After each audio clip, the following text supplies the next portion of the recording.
मोमिनो, तुम पर रोजे फर्ज किए गए हैं जिस तरह तुमसे पहले लोगों पर फर्ज किए गए थे, ताकि तुम परहेजगार बनो। रोजों के दिन गिनती के चंद रोज हैं, तो जो शख्स तुम में से बीमार हो या सफर में हो तो दूसरे दिनों में रोजों का शुमार पूरा कर ले। और जो लोग रोजा रखने की ताकत रखें लेकिन रखें नहीं, वो रोजे के बदले मोहताज को खाना खिला दें। और जो कोई अपनी मर्जी से ज्यादा नेकी करे तो उसके हक में ज्यादा अच्छा है। और अगर समझो तो रोजा रखना ही तुम्हारे हक में बेहतर है। रोजों का महीना रमजान का महीना है, जिसमें कुरान अव्वल नाजिल हुआ, जो लोगों का रहनुमा है और जिसमें हिदायत की खुली निशानियां हैं और जो हक व बातिल को अलग अलग करने वाला है। तो जो कोई तुम में से इस महीने में मौजूद हो, चाहिए कि पूरे महीने के रोजे रखे, और जो बीमार हो या सफर में हो तो दूसरे दिनों में रोजे रखकर उनका शुमार पूरा कर ले।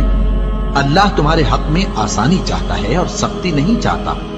और ये आसानी का हुक्म इसलिए दिया गया है कि तुम रोजों का शुमार पूरा कर लो, और इस एहसान के बदले कि अल्लाह ने तुमको हिदायत बख्शी है, तुम उसको बुजुर्गी से याद करो और उसका शुक्र करो। और ऐ पैगंबर, जब तुमसे मेरे बंदे मेरे बारे में दरियाफ्त करें तो उन्हें मालूम हो कि मैं तो तुम्हारे पास ही हूं।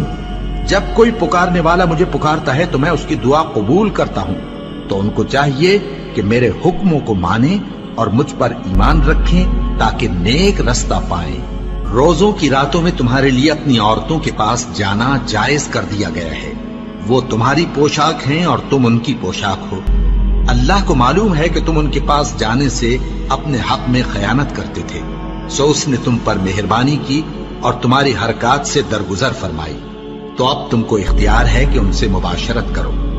और अल्लाह ने जो चीज तुम्हारे लिए लिख रखी है, यानी औलाद, उसको अल्लाह से तलब करो और खाओ और पियो, यहां तक कि सुबह की सफेद धारी रात की सियाह धारी से अलग नजर आने लगे। फिर रोजा रखकर रात तक पूरा करो। और जब तुम मस्जिदों में एतकाफ बैठते हो तो उनसे मुबाशरत न करो। ये अल्लाह की हदें हैं, इनके पास न जाना। इसी तरह अल्लाह अपनी आयतें लोगों के समझाने के लिए खोल खोल कर बयान फरमाता है, ताकि वो परहेजगार बने।